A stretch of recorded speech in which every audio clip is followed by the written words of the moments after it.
minutes 42 secondes à jouer. 9 ici en faveur de l'Est. 9-6.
Secondes.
Kinyereza ikinyobwa cha Viva match ni live kuri Athens 27 Joel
Inyuma ya nani mkali ekipa ya Dinamo inatoa kikombe mwenye kamera mashi.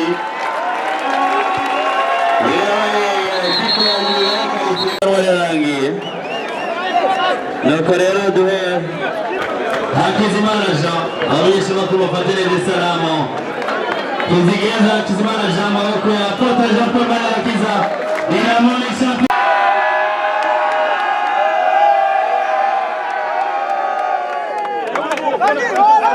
Musanzwe muri Kizigenza wa Dinamo mushoboye gutahukana igikombe tuvuga ko ari igiki gitumye mutahukana kino gikombe.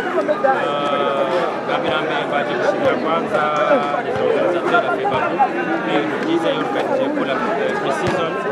Ikindi nshaka gushimira kwanza kandi n'abakinnyi baje kubera ndaje ibihe twaciyemo kandi tutigeze duheba tuba twizera yuko kuronka qualification à la dernière minute tuvuga yuko twagumanye dufite determination yuko tout est possible. Uno munsi mushoboye kuba mubyifatamo neza mu nkino guhera ku kintu mwakinye mukuramo umugwaje mukana amanota 101 murise mu kintu rwanya ndetse marutsinze muri vestiaire twavuga ko ari igiki cyabaye kome impinduka. Burya slogan yacu bivuga ni ishaka. Iri shaka twarigumije kushikaho tubona yuko turi menasa ko tumaruka muri deuxième division. Twararigumanye gushika tuje gushika ama qualification yose gushika tuje muri finale. Datugoye muri mitambwa twaje tuzana ryashaka ryacu nyene tuyigarukana muri troisième campagne. Ja musanzwe muri novuga mufise uburambe budasanzwe mu mugwi wa Dinamo mubona muri Viva Basketball League Dinamo hari kizere mufise. Turafise amahirwe kandi abafana bacu tubizeye yuko Viva Basketball itugiye gutembera tuzokwigenza neza ko turonka ibibanza byiza bishobose na championnat y'Rwanda. Uri kurabona numagaruka handi ubona ari ikihe tuba cyarahindutse kujyo mutigenje neza muri Road to Viva Basketball League kuko mukaza kwigenza neza mwino turumwa duverting. Basi byose bihagaze kuri defense. La defense ni ikintu gikomeye muri game. Iyo mugize defense nziza mukabigira obomo mu 3e quart na 4e quart kenshi usanga match mwitsinda. Je no kuvuga yuko cyadutsinze kandi dushobora kugina neza iyi match ni une bonne défense kandi tukagumana ryashaka tuba collectif plus y'abantu. Ego na Kizigenza w'umugwi nagahita jambo umva ubwira abafana buno mugwi wa Dinamo. Gambere baje kubashimira felicitation ku ntsinzi tubahaye kandi biri imbere ni byiza abandanye badushigikira yuko Viva Basketball zobereka umupira mwiza.